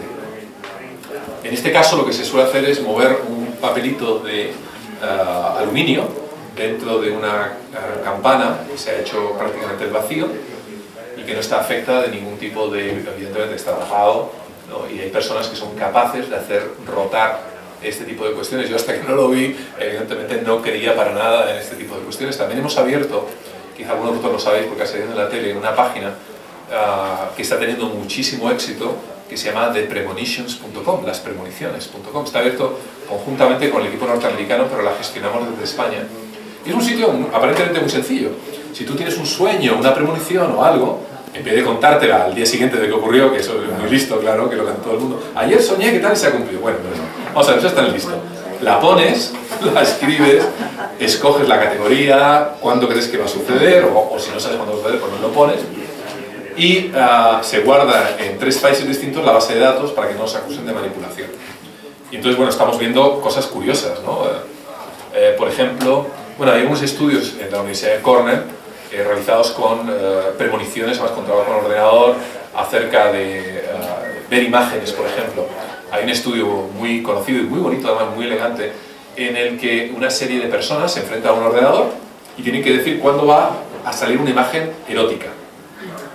Se ha visto, por razones obvias, que las imágenes sexuales y las de violencia son las que más impacto provocan en la mayor parte de nosotros. Pero entonces tienen que apretar un botón cada vez que crean que va a aparecer una imagen erótica. En este caso solamente eran imágenes eróticas, no mezcladas con otras un tanto neutrales, ¿no? Entonces se ha visto que hay muchísimas personas que son capaces de prever cuándo va a ser una imagen erótica. Pero lo bonito no está ahí. Dije, bueno, vale, oye, qué bonito. No, no. Lo increíble del caso es que el ordenador escoge qué imagen poner después de apretar el botón. Esa es la gracia. Es decir, no habría una posibilidad de telepatía con un experimentador, un tercero o cualquier otro, sino para descartar eso, cuando el individuo dice que va a aparecer la erótica, el ordenador todavía ni ha pensado cuál es la imagen que va a poner. Y el número de aciertos es bastante importante. De alguna manera hemos intentado hacer esto. Por ejemplo, tampoco llevamos 2 meses y pico con este proyecto, ¿no? Pero tenemos algo así ya como 10.000 premoniciones, muchísimo. Más, ha calado mucho en Sudamérica, en España, etc. Y todos los días recibimos montones de premoniciones. Realmente lo que estamos viviendo, si os fijáis bien, no es tanto el factor solamente mágico de las premoniciones. Lo que estamos viendo son tendencias de pensamiento. ¿Qué piensa la gente que va a suceder? ¿Es tan importante? Bueno, te va a contratar Putin como asesor para la psicología, ya verás. José Miguel, vámonos al Escorial. Yo también estuve en Prado Blanco, yo también vi la misa, no solo eso, hice un programa de televisión sobre aquello y me entrevisté con Amparo, con la famosa vidente, que fue, por cierto, una entrevista escalofriante. Porque claro, me topé con esta mujer de una crueldad verdaderamente asombrosa. Una mujer muy dura. Porque en un determinado momento, bueno, era muy difícil conseguir una audiencia con ella, a través de una reunión, y Silvio Palacios, tal, la conseguí. Entonces estuve con ella como media hora, una hora, ahí completamente aislados. Y una de las cosas que me dijo esta mujer, pues yo estaba entonces casado con papeles, pero no por la religión católica, porque ya me había casado décadas atrás y no podía volverme a casar por la iglesia. Y entonces esta Amparo me dijo, debía tener ese dato, porque claro, tú estás casado, no estás casado por la iglesia, y entonces lo que tienes que hacer es enviar inmediatamente a tu mujer, a la cual lleva un montón de años casados, a que vuelva a casa con su familia, y hasta que no te den la anulación de tu matrimonio, te puedes casar con ella por la iglesia, no puede volver a casa. Era un consejo escalofriante, ¿no? Era romper una pareja, enviar a esa mujer 7 años después con su familia, etc. Luego me describió el infierno, con una especie de planchas metálicas y que yo iba derechito a este matrimonio, etc. A la plancha. Pero bueno, a lo que iba, todo esto es anecdótico, conocía la plancha, como los cerdos, como las chuletas de los cerdos que brutal, ¿no? Pero bueno, a lo que iba. Bueno, yo asistí a todo aquello, por supuesto no vi la aparición de la Virgen, trajeron la imagen de la Virgen, la colocaron ahí en la horquilla del árbol, etc. Algún tiempo después, viviendo hacia Soria, me detuve en Medinaceli. En Medinaceli hay un señor que se llama Jacintín, que es un hombre ingenuo, que es un hombre del pueblo, de donde crece la palma, por así decir, y que es muy devoto de las apariciones marianas. Y se ha dedicado, tiene un mesón del Duque, muy conocido allí, ahora es el dueño de una gasolinera, la principal gasolinera, estación de servicio, un hotel, cafetería, etcétera, en Medinaceli. Entonces, este señor se ha dedicado a recorrer, sin malicia alguna, a recorrer el mundo entero, todos los lugares, Yugoslavia, en Cantabria, en Escorial, etcétera, donde se producen apariciones marianas, y tiene una colección de diapositivas verdaderamente impresionante. Entonces me estuvo enseñando las diapositivas que a mí me han dicho que una diapositiva, no sé si es cierto o no, no se puede falsificar, no se puede manipular. Bueno, y tiene unas diapositivas donde se ve la Virgen, la imagen de la Virgen, la que han traído de la iglesia, la han colocado en la orilla del árbol, y debajo, al pie del árbol, el demonio. Pero el demonio como te estoy viendo a ti ahora, o sea, perfectamente nítido, y además ateniéndose a la iconografía tradicional del demonio tal como nos lo han enseñado el niño, un macho cabrío, vamos, con azufre, cuernos, rabo y todas estas cosas. ¿Cómo es posible eso? No, te lo pregunto, el poder el poder magnético de la fe. Es decir, que se creara allí, que fuera la fe de las personas que van allí convencidas de que el demonio está, que crearan efectivamente el egregor, lo que se llama un egregor, esa proyección de energía. De hecho, otra explicación no le veo. De hecho, justamente los fenómenos poltergeist, que mucha gente cree equivocadamente que se debe a esas presencias, realmente son las energías de personas que se encuentran dentro de la casa, supuestas energías, que son los que mueven objetos o los lanzan o crean esas apariciones, etc. De lo cual los propios que lo han hecho se asustan evidentemente porque no son conscientes de ese ¿Tú crees que el poder de la potencial? mente de 2000 personas allí reunidas que están acostumbradas a pensar en el demonio con esa iconografía es Podría. lo suficiente como para crear esa imagen que impresiona una diapositiva? Mira, yo lo que sé que los aparatos que generan ceros y unos se alteran y que aquella experiencia, por ejemplo, Bruce Grayson, que es el jefe de la Unidad de Estudios Perceptuales en la Universidad de Virginia, con el que estamos haciendo un trabajo conjuntamente con la Universidad de Texas respecto a temas de experiencias cercanas a la muerte, una de las vías de estudio es justamente las alteraciones en aparatos, etcétera, por parte de personas que han tenido una experiencia cercana a la muerte. Es bastante común que supuestamente que aquellos que han tenido una experiencia cercana a la muerte dicen que a partir de ese entonces, por ejemplo, no utilizan relojes porque ya no les funcionan, ya sean mecánicos o a pila, que los ordenadores se les escacharran, que tal y que cual.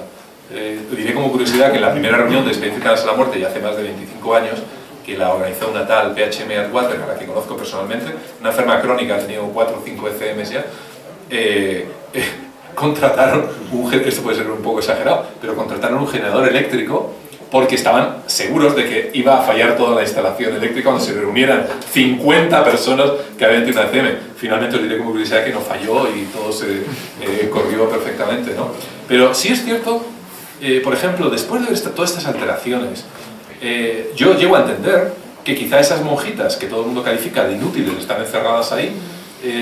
Bueno, está el famoso proyecto de conciencia global, por ejemplo, que lo lleva Peter Banzer, sí, desde París, que tiene distribuidos por todo el mundo aparatos parecidos a este, y entonces esos aparatos detectan alteraciones de la consciencia. Por ejemplo, ha habido picos en los atentados a las Torres Gemelas, no sé qué y no sé qué y no sé cuánto. Es decir, cada vez que hay un acontecimiento a nivel mundial, son como sensores, como los de los terremotos, ¿no?, sísmicos, que detectan fluctuaciones de las supuestas consciencias que hay.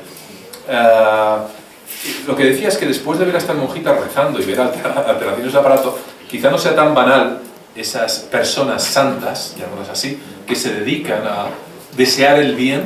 Es probable que quizá tengan una influencia mayor de lo que podríamos pensar. ¿Tú conoces la cueva de Ojo Guareña? No.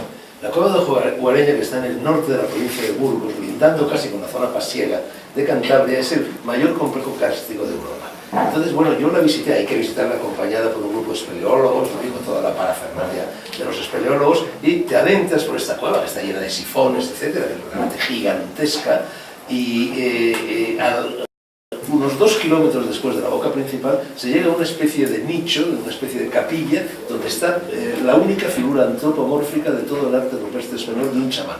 La única figura de un chamán realista, no estilizada, que existe. Deberías coger el rec inmediatamente y irte allí. Pues sí, sí. No, es interesante. De hecho, bueno, tenemos un proyecto, un montón de historias, ¿no? A raíz, tenemos varias vías de investigación, de arqueoacústica por un lado, de expansión de conciencia no local, influencia sobre los aparatos estos. Tenemos un montón de historias actualmente funcionando. La verdad que hay pocas universidades que lo hacen, ¿no? Se niegan muchas a creer. Más lejos, aquí en Soria, a 7 kilómetros de Soria, en el Parque Regional de Barón Sadero, hay un repecho con pinturas rupestres. Allí es donde se celebran todavía hoy las fiestas de San Juan. Allí llegaban los pastores que venían de Extremadura en el verano para los pastos de verano, los pastores luego volvían al Guadalquivir, y allí están pintadas estos dedos, tal cual, exactamente iguales a los que nos has enseñado. Y más cosas, ¿eh? Hay toros, hay seres humanos poniendo banderillas, hay soles pintados, siempre con ese tono de óxido de hierro al que te has referido. Pero tal cual, idénticas. En el fondo es intentar dejar una huella de sí mismo, ¿no? Todavía hay personas que hoy en día marcan, ¿no? Dejan, o hacen un graffiti o hacen una señal. Sí, claro. La permanencia. De hecho, inducen fenómenos de mimetismo. Todos estos lugares llega la gente y hace lo mismo, ¿no? Al final ya no sabes distinguir los auténticos de los... Efectivamente. Doctor, sí. Yo, no sé si es pregunta o paja mental. Cuando, a propósito de los sonidos y de los 110 hercios, que puede parecer una hipótesis algo místico esa búsqueda, y lo ha llevado mucho por lo neurológico, ¿no? Que explica un poco el cómo, pero por qué esos hombres hace 10.000 años hacían esa búsqueda a toda costa, afrontando todos esos peligros para buscar aquello, ¿no? Y no puede ser, ¿no habéis pensado como nostalgia. O sea, has comentado lo de los sonidos de baja frecuencia que se perciben más o menos como el ritmo cardíaco, ¿no? Y cuando ha puesto el sonido de los 110 Hz y de las olas, o sea, a mí me ha dado la sensación, o sea, yo he notado como un ritmo cardíaco debajo del agua. O sea, que además, y me ha venido a la mente diciendo, joder, debajo del agua o en un útero, ¿no? O en una cueva lleno de agua, que además es donde se transmiten más los sonidos de baja frecuencia. La teoría de cardíaca, justamente en música, viene exactamente en esa dirección. Es la nostalgia, es rememorar el sonido del útero. La cueva y todo, ¿no? Es como muy simbólico. Y escuché esa teoría hace un montón de años respecto al por qué muchas canciones introducían los bajos, esos que si quitas los graves se escucha un latido cardíaco. El latido cardíaco de la madre. Los latidos del corazón que yo he escuchado hoy, claro, cuando tenía los electrodos puestos en el lado derecho del cerebro. Sí, puede ser. Nos hace, evocar la nostalgia de la protección absoluta, del bienestar absoluto. O de aquel recuerdo, ¿no? Sí, el recuerdo. Sí. De hecho, por eso que esa música llega a nuestros corazones, ¿no? Que es nuestro cerebro realmente, con el boom, boom, boom, boom, que se repite prácticamente en todas las músicas. ¿Más cuestiones? ¿Sí? Bueno, al hilo de lo que acabas de comentar, pues, ¿has visitado la casa de Salvador Dalí en Portligat? No, bueno, lo he visitado como turista, pero no le... Es que allí hay una sala, que igual ahí también se puede estudiar esos 110 hercios. Cambia la sonoridad de la voz. Está en muchísimos sitios, ¿eh? Lo que pasa es que no somos conscientes de ello. No solamente hay que ir a sitios, podéis ir prácticamente a cualquier iglesia, descargaros alguna aplicación que hay para móviles, para que no tener que comprar un equipo carísimo. No es menos cierto que los micrófonos de un móvil están limitados en un margen de frecuencia, no tienen de 20 a 20.000 Hz, pero los 110 Hz sí que suele abarcarnos el micro de cualquier móvil, y hay montones de aplicaciones para medirlo, y os daréis cuenta de que es mucho más frecuente en las iglesias. Tiene que haber o música a través de altavoces, que evidentemente tengan un rango dinámico amplio, porque hay altavoces que por ejemplo es bueno y da los bajos de una manera excepcional. Pero en cualquier sitio que haya música, cantos gregorianos, poneros en las primeras filas y os sorprenderéis, porque la curva es bestial en 110 Hz y más baja en las demás frecuencias. Sobre todo en las primeras filas, 10 filas, bueno, depende de la arquitectura de la iglesia, lógicamente, ¿no? ¿Sí? Sí, quería comentar que eso que habla de los 110 hercios, que son graves, también tiene la particularidad de que así graves traspasa el elemento físico mucho mejor que los agudos. Entonces, efectivamente. Siempre penetra, es mucho más penetrante. Bueno, no me he extendido con la fórmula matemática con la que hemos visto la energía que desprende, pero desprende varios milijulios en todas las neuronas del cerebro. Es decir, todas las neuronas se ven afectadas por esas frecuencias tan graves. Es decir, es que es energía. Esa onda de choque lo que está haciendo es energía. Además, energía en un ciclo muy determinado y de una manera muy particular. No es una energía como cualquier otra. Tiene una cadencia determinada, ¿no? Y una preguntita, este es un proyecto de Avatar, ¿te acuerdas? Sí. ¿Seguís avanzando por ahí o lo habéis dejado totalmente aquí? Bueno, el proyecto de ese 2045. Bueno, la verdad que nos parece absurdo que la gente se muera porque tenga un problema de fontanería en un intestino o una cosa así. Es decir, si os fijáis bien, la mayor parte de las personas que fallecen con el cerebro intacto. Entonces, lo que intentamos de alguna manera es introducir una manera distinta de pensar. Es decir, nuestros compañeros de ciencia o médicos, etcétera, etcétera, de hecho, los de Google, sabéis que tienen una cátedra de la singularidad. Han abierto hace relativamente poco, que siguen las ideas de Kurzweil en cuanto a la inmortalidad. Lo que intentan de alguna manera es el siguiente mensaje. Vamos a ver, tenemos que cambiar nuestra manera de pensar para también cambiar nuestra manera de investigar. En vez de intentar curar a las enfermedades una a una o de manera puntual, a lo mejor cada una de las cuestiones, quizá podría ser otra manera de planteárselo, intentar de alguna manera capturar esa consciencia y trasplantarla o aislarla del cuerpo físico, que es el proyecto 2045. Para los que no hayan escuchado de qué va la historia, es un proyecto millonario que lleva Dmitry Iskov, un ruso, y tiene las mejores cabezas pensantes de Estados Unidos dedicadas a ello. Aunque todo el mundo se dedica a muchas cosas y le pagan bien, eso es verdad, aunque no creen en ello. Pero la gran pregunta es, claro, ¿dónde está la conciencia? Primero para poderla extraer, que es la historia, ¿no? Primero vamos a localizarla y luego vamos a ver cómo la sacamos de ahí. Pero me parece tremendamente primitivo morirse porque tengas una hemorragia intestinal o un cáncer de páncreas. Y todo el resto te funciona perfecto, ¿no? Realmente, quizás es una manera de cambiar de pensar, es la historia, ¿no? Es una brutalidad morirse porque tengas un páncreas o una hemorragia en tal o un infarto de miocardio y tu cerebro está perfecto y eres testigo de tu propia muerte. Yo sé que estamos acostumbrados a ello, que es lo habitual, pero es cosa de empezar a pensar distinto, ¿no? Y si empezamos a pensar distinto, ¿qué podemos hacer con la conciencia? Nos permitiría además muchísimas cosas, no solamente en temas de salud, ¿no? Sino viajes interplanetarios, es decir, allá hasta donde, justamente como William Blake dice, cualquier cosa que podamos imaginar puede ser real, porque el humano lo ha imaginado antes. Y primero es pensarlo, y luego empezar a trabajar en ello. Bueno, si os parece vamos a interrumpir la sesión porque ya sabéis que si no Carmen, claro, nuestra cocinera se enfada si no llegamos a las 10 en punto, como sucedió ayer. Y para terminar, no resisto la tentación de contaros un pequeño cuento de ciencia ficción que yo creo que viene como anillo al dedo de todo esto del Vasco de Dios y estas cosas que nos ha contado Gaona. Y yo creo que a lo mejor este cuento ya os lo he contado. Es un cuento de Frederick Brown, que es uno de los grandes de la ciencia ficción. Es un cuento escrito en los años 50, años 60, yo lo leí a mediados de los 60, y es un cuento de una página que transcurre ambientado en un futuro en el que la humanidad ya ha colonizado los planetas, las galaxias, y ha avanzado muchísimo por los senderos de la informática. Y entonces por fin consiguen crear un ordenador gigantesco que conecta todos los ordenadores de todos los países de la Tierra y también de todas las colonias de la galaxia. Con lo cual, este ordenador, bueno, se supone que recibe la información, el mayor caudal de información que jamás ha podido recibir el ser humano y que por lo tanto está en condiciones de responder a cualquier pregunta.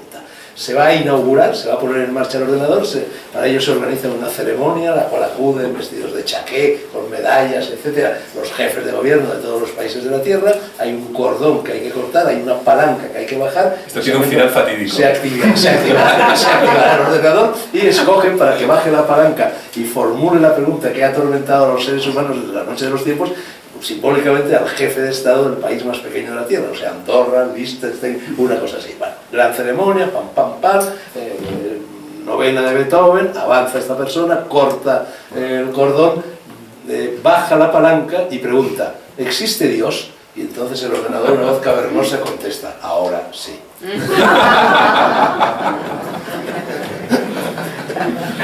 Pues venga, vámonos a comer.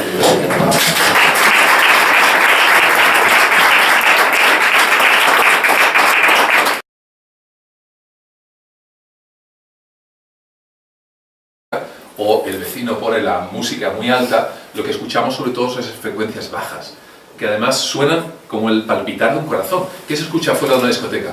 Dum, dum, dum, dum. No se escuchan las frecuencias altas.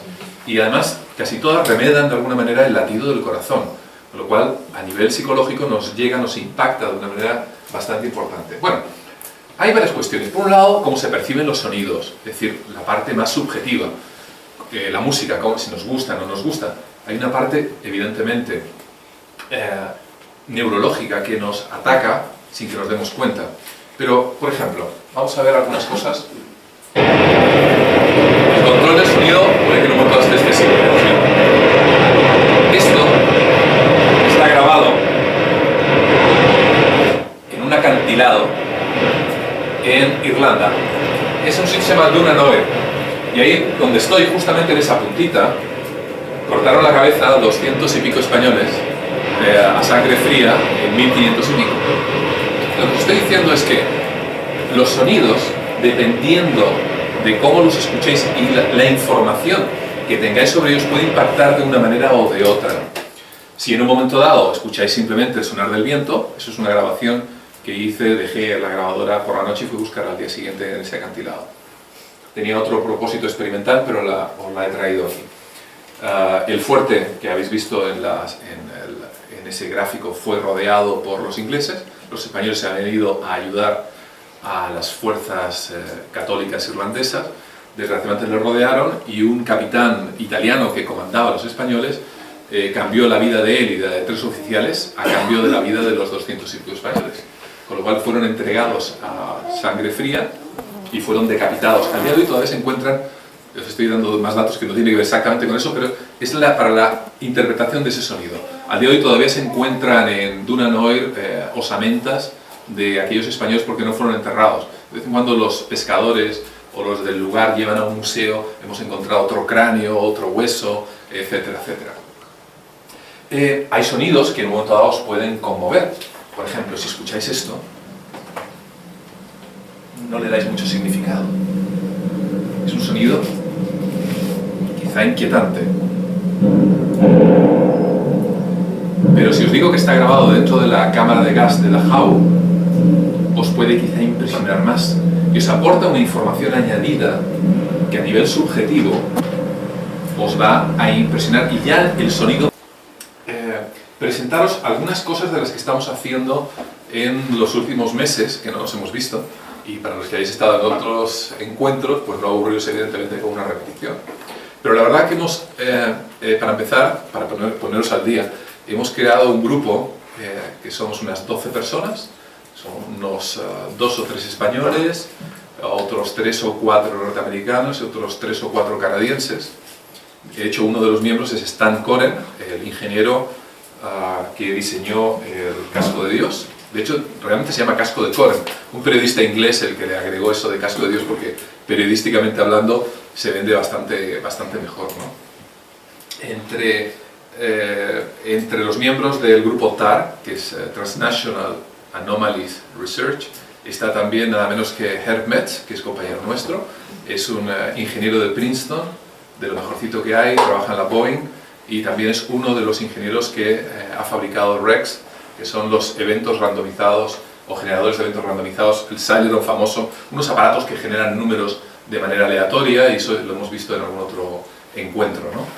Es decir, en general el grupo es gente con bastante nivel, y lo que os voy a presentar hoy son, de hecho la primera cosa que vamos a ver es justamente una publicación que está ahora mismo, está aceptada ya, pero no está publicada todavía, en una revista que se llama Neuroquantology, que es una revista bastante buena y que trata sobre cuestiones de neurología a nivel molecular, etcétera, etcétera. Pero no os voy a aburrir con detalles, ¿vale? Algunas cosas quizás, y como somos un grupo pequeño e interactivo evidentemente, podemos aclararlas o hablar sobre, pero creo que es muy interesante llegar a entender el por qué hemos hecho esto y para qué sirve. Bien, bueno, primero tenemos esa foto que queda como gráfica, queda muy bonita. Tenemos, a ver, bien, en principio vamos a hablar de psicoacústica y luego evolucionaremos. Tiene que ver mucho además con lo de Silvia, que ha tratado antes, aunque parezca mentira, la música, ¿no? La música, las vibraciones, por ejemplo, algunas canciones como la de The Doors que pusiste, algunas canciones que llegan mucho. Llevo siempre una aplicación en el móvil para registrar las frecuencias, porque es lo que nos da la percepción de lo que estamos escuchando, ¿no? Tenían frecuencias tremendamente bajas. Esas frecuencias bajas veremos ahora la importancia que tienen, sobre todo a la hora de hacernos sentir. También os habéis dado cuenta que muchas veces cuando llegamos a una discoteca,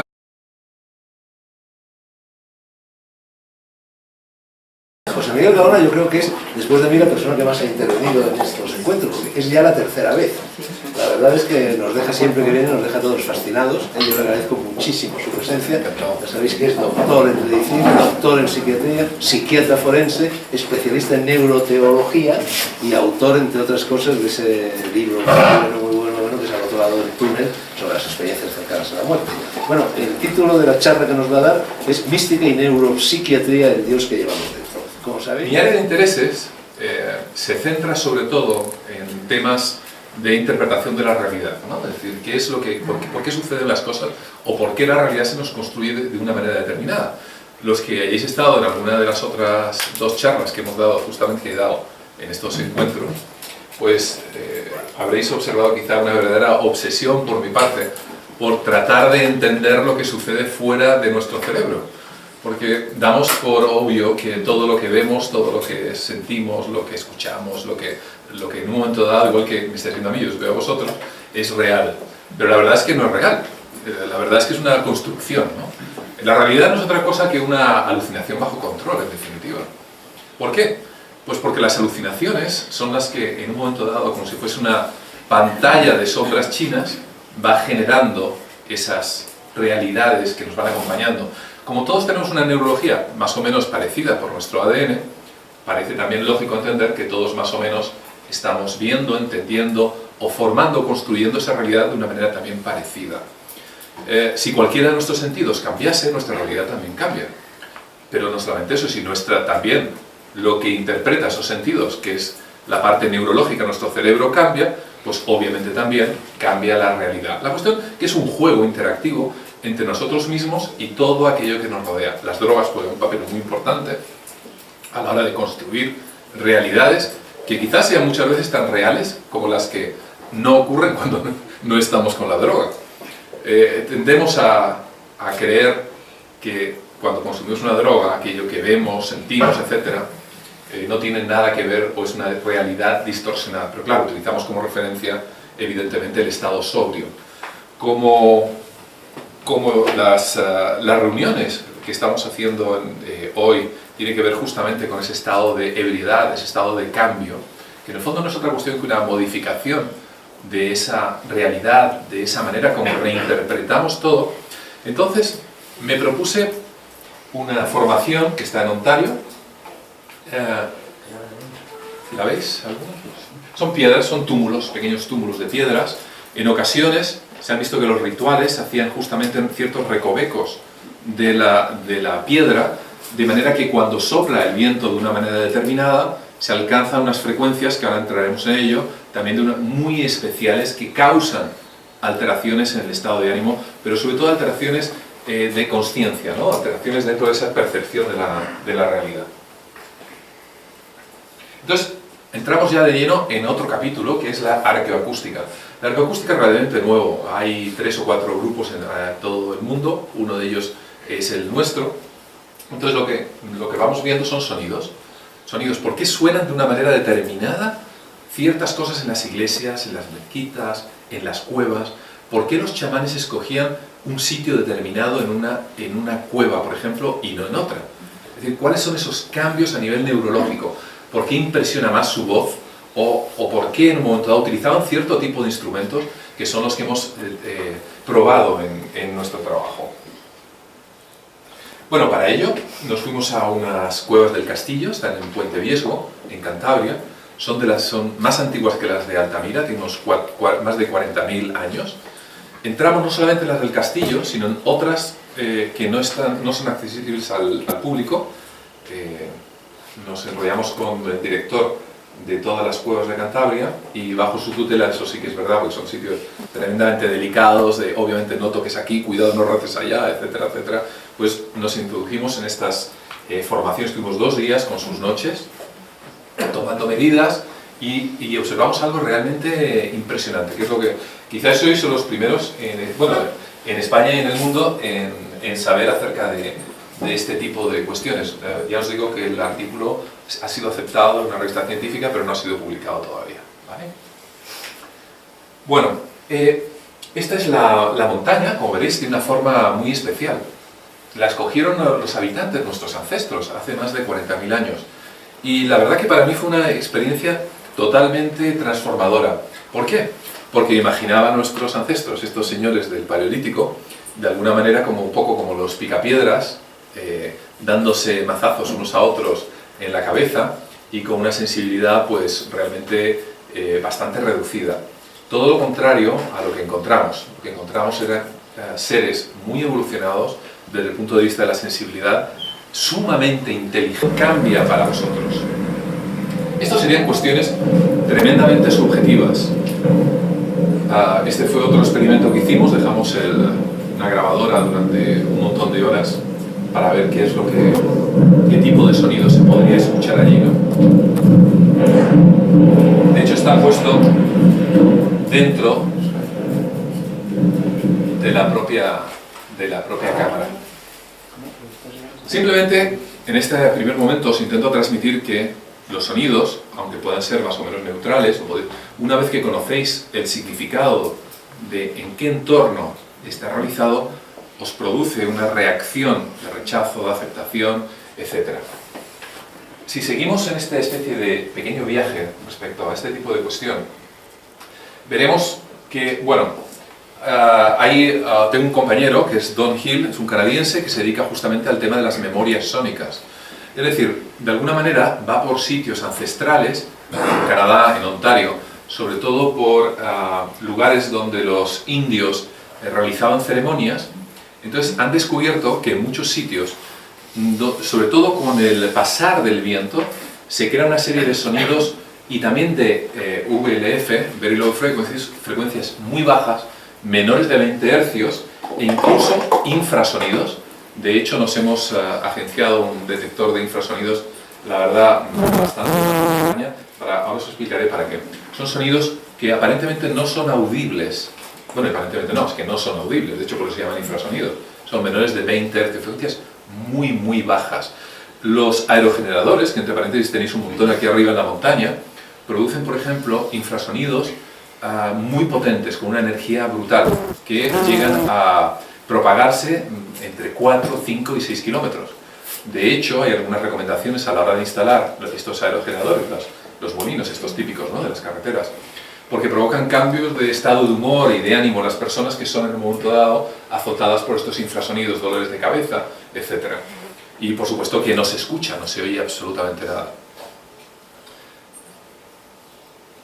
Entonces, una vez que terminamos de hablar de la subjetividad de esta experiencia, comenzamos, los que estéis familiarizados, por ejemplo, con los sonidos binaurales, que como bien sabéis tienen un cierto decalaje entre una frecuencia y otra, y se escuchan por auriculares distintos, alteran la consciencia. También las petroformas, que las veremos ahora, alteran la cognición y los silbidos que en un momento se escuchan en el campo. Por ejemplo, esta es una